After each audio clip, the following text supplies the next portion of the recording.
అమర్నాథ్ గారు, రెండు విషయాలు మాట్లాడుకోవాలి. మొదటిది ఏంటంటే, ఆ విజువల్ చూసినప్పుడు నాకు అనిపించిందే చెప్తాను. అక్కడికి వచ్చినటువంటి పారిశ్రామికవేత్తలు ఒక్కసారిగా సీఎం గారు నేను ఇక్కడే ఉంటాను, ఇక్కడ నుంచే పరిపాలన చేస్తాను, ఇక్కడే నేను ప్రమాణ స్వీకారం చేస్తానన్నప్పుడు ఒక్కసారిగా ఆ ప్రాంతం అంతా కూడా, ఆ హాల్ మొత్తం కూడా కరతాళ ధ్వనులతో మారుమోగిపోయింది.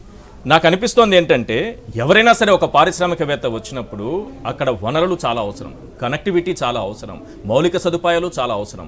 వైజాగ్ లాంటి ప్రాంతం అయితే ఇవన్నీ కూడా ఉన్నాయి కాబట్టి ముఖ్యమంత్రి అక్కడికి వస్తున్నారు అని అంటే వాళ్ళకు కూడా ఒక కాన్ఫిడెన్స్ లెవెల్స్ పెరుగుతాయి. గతంలో విశాఖ వేదికగానే చంద్రబాబు దాదాపు 18,50,000 కోట్ల రూపాయలు ఒప్పందాలు చేసుకుని, అందులో ఉత్తుత్తి ఒప్పందాలన్నీ పక్కన పెడితే వచ్చే 2-3 కంపెనీలు కూడా తీసుకొచ్చి అమరావతిలో పెట్టండి అంటే వాళ్ళు కూడా వెళ్ళిపోయారు పెట్టకుండా. ఎందుకంటే ఎటువంటి సౌకర్యాలు ఉండవు, ఏ మౌలిక సదుపాయం ఉండదు, ఏ కనెక్టివిటీ ఉండదు, ఎటువంటి వనరులు ఉండవు. సో ఇక్కడ ముఖ్యమంత్రి గారు మాట్లాడిన సందర్భంలో అక్కడ పారిశ్రామికవేత్తల నుంచి వ్యక్తమైనటువంటి స్పందన పైన ఏం చెప్తారు? గుడ్ ఈవినింగ్ ఈశ్వర్ గారు. Good evening sir. ఈరోజు ముఖ్యమంత్రి గారు విజన్ డాక్యుమెంట్, విశాఖపట్నానికి సంబంధించినటువంటి విజన్, వైజాగ్ విజన్ ఏదైతే ఉందో ఇది ఈరోజు సృష్టించినటువంటిది కాదు. మేము అధికారంలోకి వచ్చినటువంటి తొలినాళ్ళ నుంచి విశాఖపట్నం తాలూకా భవిష్యత్తు, విశాఖపట్నం ద్వారా రాష్ట్రానికి సంబంధించినటువంటి ఎదుగుదల, ఇవన్నీ కూడా ఈ రాష్ట్రంలో కొత్తగా ఏర్పడినటువంటి ఆంధ్రప్రదేశ్ రాష్ట్రంలో అది కేవలం విశాఖపట్నం వల్లే సాధ్యం అవుతుంది అనేటువంటిది ఈ విధానాన్ని మేము మొదటి నుంచి తీసుకున్నాం.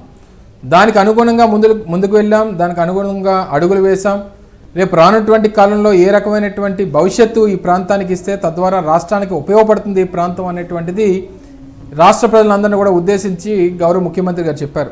సో సహజంగా మాట్లాడినటువంటి మాటలు వారు స్పందించేటువంటి క్రమంలో ప్రజల నుంచి వచ్చినటువంటి ప్రతిస్పందన, ప్రజలు అనే దానికన్నా ఈరోజు ఆహ్వానించబడినటువంటి పారిశ్రామికవేత్తలు కానివ్వండి, ఈ ప్రాంత ఎదుగుదలకి కారకులైనటువంటి అనేక మంది ప్రముఖులు కానివ్వండి, వారందరి తాలూకు స్పందన కూడా మనం చూసాం.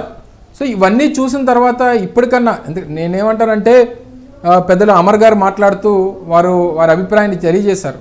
ఏవైతే గతంలో చేసినటువంటి ప్రయోగాలు, నూతనంగా ఒక రాజధాని నిర్మించాలన్నా లేకపోతే ఒక నగరాన్ని నిర్మించాలన్నటువంటి ప్రయత్నాలు ఏ రకంగా ఇంకా ఊహలుగానే మిగిలిపోయాయి అనేటువంటిది మనం చూసాం.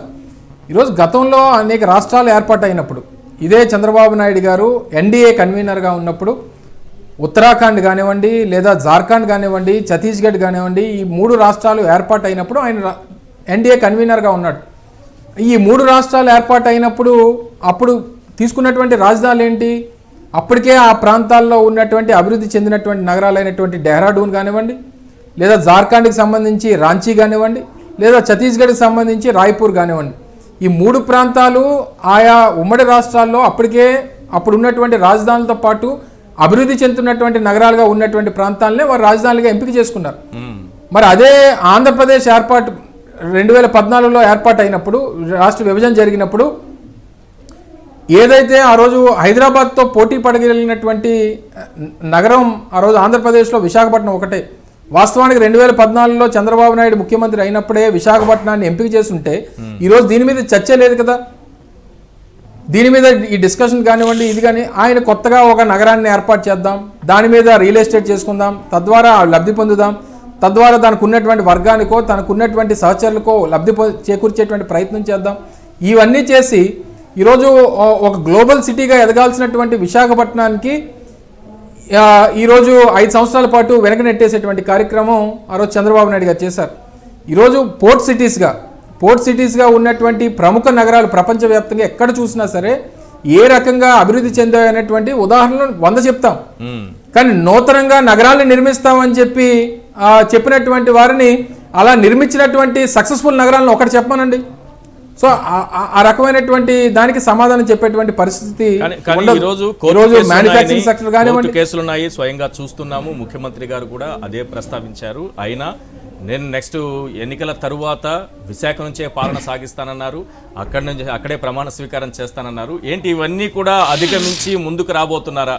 ఎటువంటి అడ్డంకులు లేకుండా విశాఖ నుంచి పాలన జరగబోతోందన్న కాన్ఫిడెన్స్ మీకుందా? సార్, ఈరోజు డెమోక్రసీలో ఉన్నటువంటి 4 pillars, let it be executive, let it be judiciary, let it be legislative, let it be, లేకపోతే ప్రజాస్వామ్యంలో మీకు ఉన్నటువంటి మీ ప్రెస్ కానివ్వండి, వీటన్నిటికన్నా ప్రజల తీర్పు, ప్రజల తాలూకు ఆమోదం అనేటువంటిది చాలా ముఖ్యం. సో ఈరోజు ఏదైతే జగన్మోహన్ రెడ్డి గారు చేసినటువంటి ప్రసంగం ద్వారా వచ్చినటువంటి స్పందన కానివ్వండి, ఈరోజు నా ఫోన్లోనే చాలామంది పారిశ్రామికవేత్తలు వారు స్పందించినటువంటి తీరు, లేదా వారు పెట్టినటువంటి మెసేజ్లు, లేదా వారి అభిప్రాయాన్ని మనం చూస్తే నిజంగా గూస్ బంప్స్ వస్తాయి. ఎందుకంటే జగన్మోహన్ రెడ్డి గారు మాట్లాడినటువంటి విధానం కానివ్వండి, లేదా విశాఖపట్నానికి సంబంధించినటువంటి వారి తాలూకా విజన్ కానివ్వండి, విశాఖపట్నం పరిసర ప్రాంతాల్లో రేపు జరగబోయేటువంటి అభివృద్ధికి సంబంధించినటువంటి అడుగులు కానివ్వండి, ఇవన్నీ చూసిన తర్వాత డెఫినెట్గా మన విశాఖపట్నం కూడా ఈరోజు దేశంలో ఉన్నటువంటి ప్రముఖ నగరాల్లో మనది కూడా ఒకటి అవుతుంది అనేటువంటి ఒక నమ్మకాన్ని ఈరోజు అక్కడ ఉన్నటువంటి ప్రతి ఒక్కరికి, రాష్ట్ర ప్రజలకి కల్పించేటువంటి కార్యక్రమాన్ని మనం చేశాం.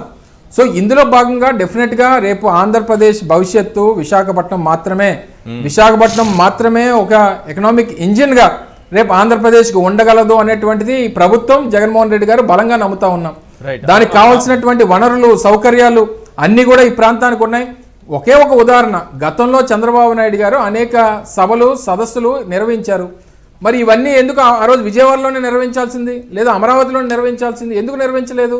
విశాఖపట్నంలో ఎందుకు పెట్టాడు ఆ కార్యక్రమాలన్నీ? ఇన్ఫ్రాస్ట్రక్చర్ ఉంది కాబట్టి, ఇక్కడ అవకాశాలు ఉన్నాయి కాబట్టి, కనెక్టివిటీ ఉంది కాబట్టి, కావాల్సినటువంటి ఫెసిలిటీస్ ఇక్కడ ఉన్నాయి కాబట్టి అనేటువంటిది మొదటి నుంచి అందరికి తెలిసినటువంటి గతంలో చంద్రబాబు ఏం మాట్లాడారో కూడా విశాఖ గురించి, మరి ఆయన మళ్ళీ ఎందుకు యూటర్న్ తీసుకున్నారు, ఏ రకమైన అభిప్రాయాన్ని వ్యక్తం చేస్తున్నారు తర్వాత మనం చూస్తున్నాం. ఇప్పుడు విశాఖకు పాలనా రాజధాని వెళ్లకుండా ఎటువంటి కోర్టు కేసులు వేసి అడ్డుకుంటున్నారు, ఇవన్నీ చూస్తున్నాము. గతంలో విశాఖ గురించి చంద్రబాబు అభిప్రాయం కూడా ప్రజలకు తెలియాలి. ఇప్పుడు మీరు చెప్పిన పాయింట్ని నేను ఒకసారి వినిపిస్తా, చంద్రబాబు గారి మాటల్లోనే వినండి. నాకు ఎప్పుడు విశాఖపట్నం పైన ఒక అభిమానం.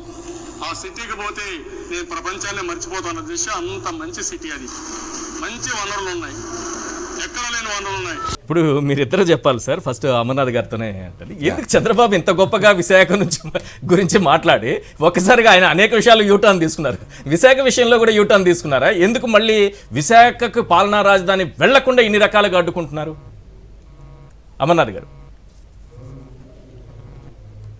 సార్ ఒకటి సార్, ఇందులోని నాయకుడు అనేటువంటి వ్యక్తి, రాష్ట్రాన్ని పాలించేటువంటి వ్యక్తి స్వార్థాన్ని ఏ రోజు కూడా చూసుకోకూడదు. మనం చేసేటువంటి నిర్ణయాల వల్ల, మన పరిపాలన వల్ల, మనం తీసుకోబోయేటువంటి నిర్ణయాల వల్ల భవిష్యత్ తరాలకి, భవిష్యత్తు రాష్ట్రానికి ఏ రకంగా ఉపయోగపడుతుంది అనేటువంటి ఆలోచన ఉండాలి తప్ప, ఇందాక ముఖ్యమంత్రి గారు కూడా మాట్లాడుతూ ఒక మంచి మాట చెప్పారు. ఒకవేళ నిజంగా నాకు స్వార్థం ఉండుంటే నేను కూడా కడపలో పెట్టుకునేవాడిని కదా, నా సహచరులో, లేకపోతే నాకు కావాల్సినటువంటి మనుషులో ఉన్నటువంటి ప్రాంతం, నేను పుట్టినటువంటి జిల్లా కడపలో పెట్టుకునేవాడిని కదా. మాట అన్నారు. రాజధాని పైన చర్చ జరుగుతున్న సందర్భంలో ఆ రోజు అసెంబ్లీలో పులివెందుల్లో పెట్టుకోవాలనుకుంటున్నావా రాజధాని అంటూ చంద్రబాబు, మిగతా టీడీపీ నాయకులు ఏ రకంగా అవమానించారో చూసాం కదా. అదే సార్, అంటే వాళ్ళకి నిజంగానే ఇప్పుడు అధికారంలోకి వచ్చిన తర్వాత ఆయన పెట్టుకోవాలంటే జస్టిఫికేషన్స్ కానివ్వండి పెట్టుకోవచ్చు. అదే అంటున్నా, ఆ మాట ముఖ్యమంత్రి గారు నోటితో చెప్పారు.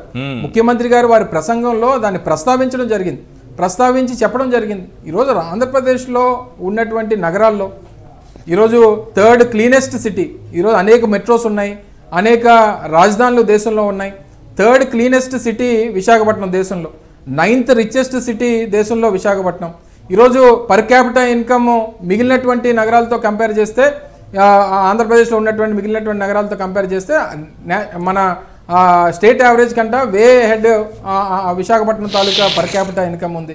కావాల్సినటువంటి మ్యానుఫ్యాక్చరింగ్ సెక్టర్ ఉంది, ఫార్మా సెక్టర్ ఉంది, ఐటీ సెక్టర్ ఉంది, కావాల్సినటువంటి పిఎస్యూస్ విశాఖపట్నంలో ఉన్నాయి, డిఫెన్స్ సెక్టర్ విశాఖపట్నంలో పనిచేస్తుంది. India's first naval base create అయింది విశాఖపట్నంలో. భారతదేశానికి ఫస్ట్ నేవల్ బేస్ క్రియేట్ అయింది విశాఖపట్నంలో. టూరిజం సెక్టర్ ఉంది, కావాల్సినటువంటి అన్ని వనరులు ఉన్నాయి, కావాల్సినటువంటి కనెక్టివిటీ ఉంది, బ్రహ్మాండమైనటువంటి పోర్టులు ఉన్నాయి, కావాల్సినటువంటి నేషనల్ హైవే కనెక్టివిటీ ఉంది, కావాల్సినటువంటి రోడ్డు కనెక్టివిటీ ఉంది, కావాల్సినటువంటి రైల్ కనెక్టివిటీ ఉంది. ఇన్ని ఫెసిలిటీస్, కొత్తగా ఇంటర్నేషనల్ ఎయిర్పోర్ట్ రాబోతా ఉంది, కొత్తగా ఒక నూతన పోర్ట్, మూలపేట పోర్ట్ నిర్మాణం జరుగుతూ ఉంది. ఇన్ని కావాల్సినటువంటి ఎడ్యుకేషనల్ ఇన్స్టిట్యూషన్స్ ఉన్నాయి. ఇన్ని ఉన్నటువంటి నగరాన్ని కాదనేసి ఇంకెక్కడో చేస్తాం, ఏదో చేస్తాం అని చెప్పినటువంటి దానికి జస్టిఫికేషన్ కూడా వాళ్ళు చెప్పాలి కదా. సో ఏదో నాకు ప్రేమ ఉందని చెప్తే సరిపోదు, అమర్నాథ్ నాకు ప్రేమ ఉందని చెప్తే సరిపోదు, ఆ ప్రేమ ఉన్నటువంటి ప్రేమను ఏ రకంగా చూపిస్తున్నాం అనేటువంటిది కావాలి.